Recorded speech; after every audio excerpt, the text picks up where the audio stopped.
Berkey was the next person I called because Berkey and I had developed a friendship through the years. He really was one of those people that helped connect me in the industry to a lot of his peers, and he didn't have to do that. My name's Matt Berkey. I identify myself in the poker community as a professional. I often say that in spite of the fact that no part of me ever wanted to grow up, I was forced to grow up very young. I was caring for my mother by the age of 12. Like the adult role was quite reversed in our family dynamic. It's kind of a weird duality that exists whenever I revisit like how I was raised, how I grew up, and how I use that as framing for like where I'm at today. I think for a long time it was just a non-issue because when you're in your 20s, you don't really want to be too vocal about your past, especially like coming up the way that I did. Like there was a lot of embarrassment attached to the way my mother lived her life and the family life that I was exposed to, with her being a full-blown drug addict and, you know, us basically growing up in poverty. These aren't things that you really want to be bragging about, right?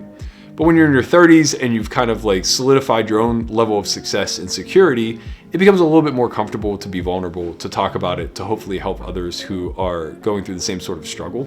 Though there was a lot of struggle interwoven throughout all of that time frame, and though I do believe a lot of my modern character was built off of that struggle, the ups were so high.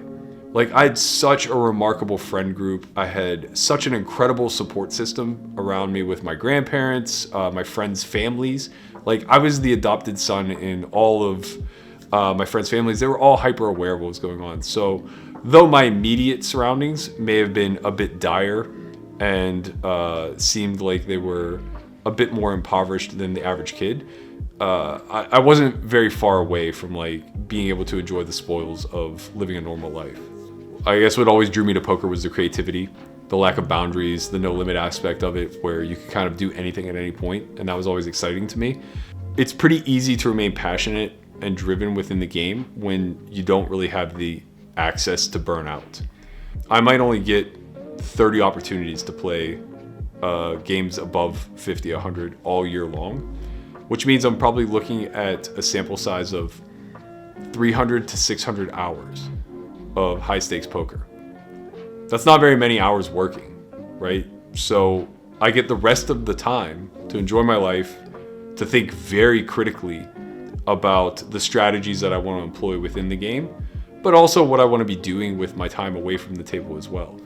And those kind of reprieves from the stress of gambling, from the uncertainty of how I'm going to pay my bills tomorrow, and all of the things that come with being an up-and-coming mid-stakes grinder, they allow you to kind of like step back and say like, I truly fucking love this game. And it's just a lot of fun to sit down against 7 opponents, compete, and, you know, try to come out on top.